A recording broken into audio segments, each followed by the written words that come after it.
time of the Prophet ﷺ, there was a Sahabi called Sa'd al-Aswad al-Sulami radiyallahu anhu. And he came to the Prophet ﷺ and he said, O Messenger of Allah, will I also enter into Jannah?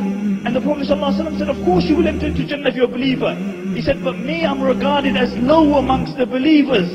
He said, O Sa'd, for you is the same reward as everybody else. And then the Sa'd radiyallahu anhu said, why will nobody give me their daughter to marry? And the Prophet ﷺ said, go to, it's Ibn Wahab here. And Ibn Wahab was one of the leaders of Medina.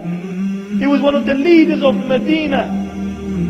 And his daughter was known for her beauty. And he said, is Ibn Wahab here? And Ibn Wahab had just embraced Islam. And they said, he's home, O Messenger of Allah. And the Prophet ﷺ said, O Sa'd, go home and tell Ibn Wahab that I have sent you to request his daughter's hand in marriage. And Sa'd went home to the house of Ibn Wahab. He was elated. He knocked on the door. And Ibn Wahab opened the door. And Sa'd radiallahu anhu said, the Messenger of Allah has sent me to request your daughter's hand in marriage. And Ibn Wahab said, you, my daughter? Don't you know my daughter? She's known for her beauty in Medina. And he said, on your bike, go on. And when Sa'd was walking away, his daughter heard this. And she said, oh my father, wait. This is a request of the Messenger of Allah. Where will we be if we turn down a request of the Messenger of Allah? You know, where will we be? Where will we be when we turn away from the concerns of the Prophet ﷺ? I'll tell you where we will be. We will be where we are. We will be where we are. And she said, where will we be if we turn away from the request of the Prophet ﷺ? And then she turned to Sa'd and she said, Sa'd, go to the Messenger of Allah and tell him I'm ready to marry you. And Sa'd went to the Messenger of Allah and he was elated. And the Prophet ﷺ did the nikah on 400 dirhams. And Sa'd radiallahu anhu said, 400 dirhams? Oh Messenger of Allah, I've never seen 400 dirhams. And the Messenger of Allah said, go to Ali Abdul Rahman ibn Auf and Uthman and tell each one of them to give you 200 dirhams each. And he went to him and they gave him 200 dirhams plus.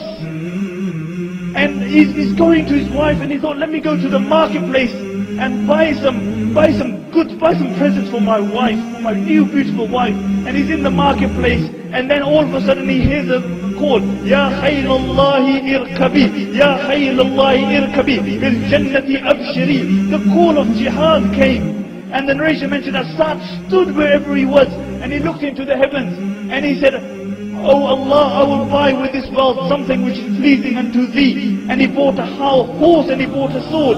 And he went into the battlefield and he covered his face because he knew if the Messenger of Allah saw him, he would send him back. He would say, Sa'd, you just got married. And the Sahaba began to say, who is this man who is coming to the battlefield with his face covered? And Ali radiallahu anhu said, leave him. He's come to fight, leave him. And then he went into the battle. And his horse was struck and he fell off his horse. And the narration mentioned he stood up and he went like this. And the Prophet ﷺ saw his dark skin. And the Messenger of Allah said, oh Sa'd, is that you?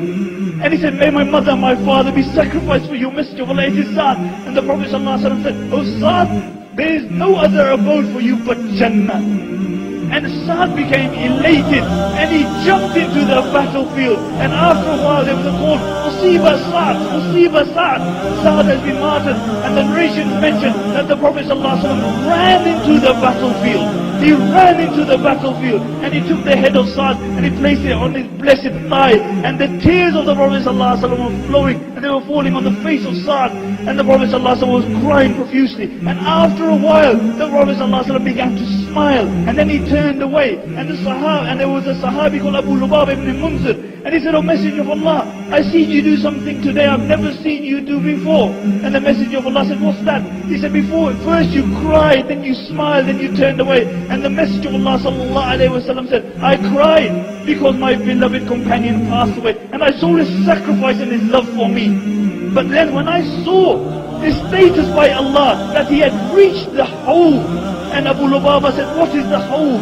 And he said, it is a well, a fountain, from which if a person drinks from, he will never be thirsty after the day. It is sweeter than honey and whiter than milk. And when I saw his status by Allah, I began to smile.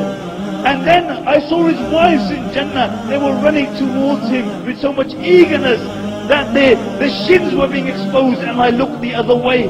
And then the Prophet ﷺ turned towards the Sahaba and they said, bring his horse and his sword. And they brought his horse and his sword. And he said, take this to his wife and tell her that this is his inheritance, and also inform her that Allah has given Zat wives in Jannah which are even more beautiful than she is. This was a man who a while ago didn't even know if he would attain Jannah. He had no status in society. But look at his status by Allah subhanahu wa ta'ala. Why? Because he lived, he died for the sake of Allah subhanahu wa ta'ala. May Allah subhanahu wa ta'ala make us all people who live for the sake of Allah subhanahu wa ta'ala. May Allah subhanahu wa ta'ala make us people who everybody sees our khair. May Allah subhanahu wa ta'ala keep us united in this dunya. And may Allah reunite us all in Jannatul Firdaus.